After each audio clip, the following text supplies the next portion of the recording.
बिस्मिल्लाहिर्रहमानिर्रहीम। मुलाकात की एक और नई एपिसोड में खुश आमदीद। आज की वीडियो लास्ट तक लाजमी देखिएगा क्योंकि ये वीडियो काफ़ी ज़्यादा इंटरेस्टिंग है और इस वीडियो में बहुत से चेहरों को बेनकाब किया गया है। क्या टोबा टेक सिंह अमेरिका में मौजूद है? क्या टोबा टेक सिंह रशिया में मौजूद है? क्या टोबा टेक सिंह किसी ऐसे शहर में मौजूद है जहाँ पर फहाशी आम है? जी नहीं, बिल्कुल नहीं। टोबा टेक सिंह पाकिस्तान यानी वतन अज़ीज़ में मौजूद है। पाकिस्तान के डिवीज़न फैसलाबाद का डिस्ट्रिक्ट टोबा टेक सिंह के कैपिटल सिटी का नाम है टोबा टेक सिंह। इस शहर की आबादी 2017 की मरदमशुमारी के मुताबिक 87,000 से 90,000 के रहे होंगे कि ये बातें मैं आपको क्यों बता रहा हूँ और ये बातें बताने का क्या मकसद है। हाल ही में मारिया नामी लड़की के कत्ल की खबरें गर्दिश में हैं। ये लड़की टोबा टेक सिंह से ताल्लुक़ रखने वाली है। इस लड़की की उम्र 22 साल थी और इसका कत्ल हुआ है। इस लड़की का कत्ल किसने किया, इस लड़की का कातिल कौन है, ये सुनने के बाद आप यकीनन इस बात पे यकीन नहीं करेंगे क्योंकि मैंने भी ये बात सुनने के बाद, इस खबर को सुनने के बाद इस बात पे यकीन नहीं किया कि ये शख्स इसका कातिल हो सकता है या इसके कत्ल होने के पीछे इन अफराद का हाथ है। इस लड़की के कत्ल की वजह इसका भाई और इसका बाप है।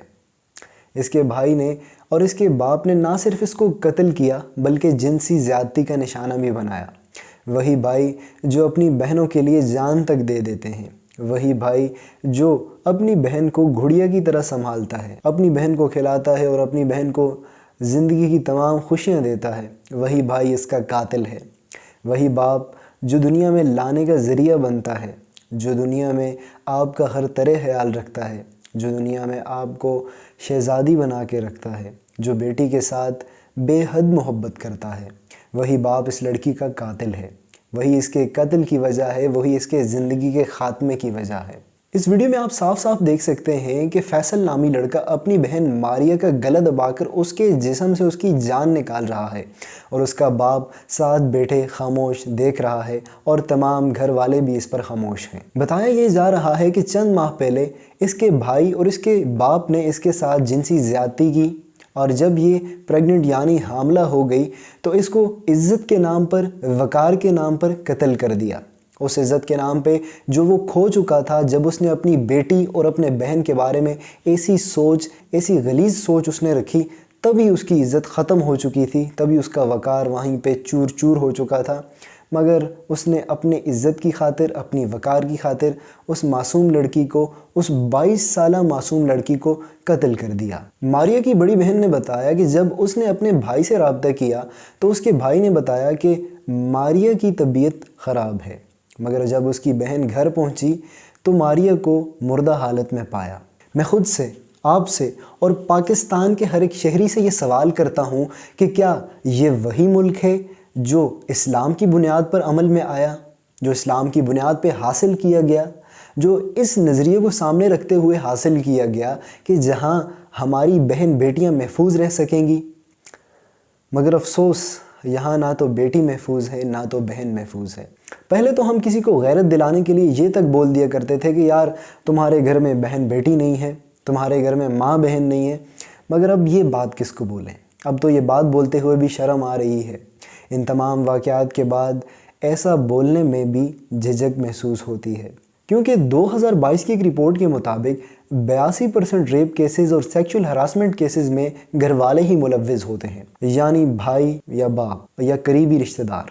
पहले हमें ये लगता था कि ख़वातीन अपने घर में महफूज हैं और बाहर उन्हें नुकसान पहुंच सकता है, मगर अब ये बात भी मुकम्मल तौर पर तब्दील हो चुकी है।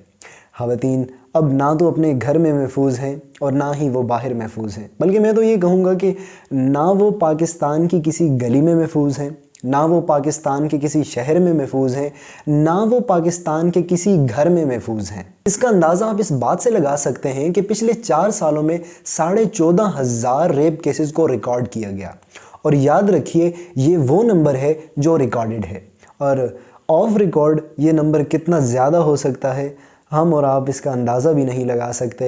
ये नंबर 30,000 भी हो सकता है, ये नंबर 60,000 भी हो सकता है, क्योंकि ये बातें सामने नहीं आती, ये बातें छुप कर रह जाती हैं, ये बातें पर्दे के पीछे ही रहती हैं। अच्छा, एक और बात ऐड करना चाहूँगा कि जब मारिया वाला वाक़या हुआ اس کے گھر والوں نے اس کو قتل کر کے جب اس کو دفنا دیا تو پولیس والوں کو خبر تک نہیں ہوئی، اور پولیس والوں کو خبر ہوئی تو بھلا کیسے، انہی لوگوں کی ویڈیو کے ذریعے جنہوں نے اس کو قتل کیا۔ جب یہ ویڈیو شائع ہوئی تب اس لڑکی کی موت کو 10 دن گزر چکے تھے، مگر سوال تو یہ ہے کہ ہماری پولیس کہاں سوئی ہوئی تھی۔ ہمارے اداروں پہ یہ ایک بہت بڑا سوالیہ نشان ہے کہ ہمارے ادارے جن کو ہم اپنا محافظ سمجھتے ہیں، جن کو یہ سمجھ کر کہ وہ ہماری حفاظت کے لیے تعینات ہیں، ہم چین کی نیند سوتے ہیں، وہ تو اپنی نیندیں پورے کرنے، اپنے پیٹ بھرنے پہ لگے ہوئے ہیں، تو وہ عوام کی حفاظت کیسے کریں گے؟ یہ ہمارے اداروں پہ ایک بڑا سوالیہ نشان ہے۔ ایک بات مزید ایڈ کرتا جاؤں کہ جب کبھی بھی ایسا کوئی واقعہ پیش آتا ہے تو دو طبقات اپنی مختلف جو سوچ ہے، اپنے مختلف نظریات ہیں، اس پر اپنے خیالات کا اظہار کرتے ہیں۔ ایک ہے جو مذہبی طبقہ اور دوسرا ہے لبرل طبقہ۔ جب کبھی ایسا کوئی واقعہ مدارس میں پیش آتا ہے تو اس پہ جو مذہبی طبقہ ہوتا ہے وہ خاموشی اختیار کر لیتا ہے، اور جب کبھی ایسا کوئی واقعہ یونیورسٹیز وغیرہ میں پیش آتا ہے تو لبرل طبقہ اس پر خاموشی اختیار کر لیتا ہے، بجائے اس کے کہ مل بیٹھ کر کوئی حل نکالا جائے، اس بات کو معاشرے میں ختم کرنے کے لیے کوئی حل نکالا جائے۔ اب تھوڑی بات 8 مارچ کے حوالے سے بھی کر لیتے ہیں۔ 8 مارچ یعنی انٹرنیشنل وومنز ڈے، یہاں خواتین کے حقوق کی بات کی جاتی ہے، یہاں ان کے جو سٹیٹس ہے اس کے بارے میں بات کی جاتی ہے، ایکول رائٹس، جنڈر ایکویلٹی کی بات کی جاتی ہے۔ مگر میرا سوال یہ ہے کہ کیا سال میں ایک ہی دن ایسا ہوتا ہے کہ جب ہم یہ تمام باتیں، خواتین کو ان کے حقوق دینے کی باتیں کرتے ہیں، خواتین کو جنڈر ایکویلٹی کی بات کرتے ہیں، کیا ایک ہی دن ایسا ہونا چاہیے؟ بس آپ اس کا جواب تلاش کریں، اپنے آپ سے پوچھیں، تمام جو معاشرہ ہے آپ کا، معاشرے میں جو لوگ ہیں ان سے پوچھیں کہ کیا بھائی ایک ہی دن ہے جہاں ہم نے عورتوں کو حقوق دینے ہیں اور ان کے بارے میں سوچنا ہے، یا ہمیں ہر وقت ان مسائل پہ بات کرنی چاہیے جو ہماری خواتین ہیں جو فیس کر رہی ہوتی ہیں۔ آخر میں یہ کہنا چاہوں گا کہ یار اپنے خالق سے ڈرو، اپنے آپ کو ٹھیک کر لو، ان لوگوں کو ایجوکیٹ کرو جن لوگوں کے پاس یہ شعور نہیں ہے، ان لوگوں کو بتاؤ کہ یہ غلط ہے، یہ گناہ ہے، کل کو آپ کو اللہ تعالیٰ کو بھی منہ دکھانا ہے، اللہ تعالیٰ کے سامنے سرخرو ہونا ہے اگر، تو یہ تمام باتوں سے آپ کو بچنا پڑے گا، عزت دینی پڑے گی خواتین کو۔ اور وہ تمام لوگ جو خواتین کو عزت دیتے ہیں تو اللہ تعالیٰ نے ان کے لیے بہترین انعام بھی رکھا ہے، کیونکہ اللہ تعالیٰ کا ہی حکم ہے کہ ان کو ان کے حقوق دو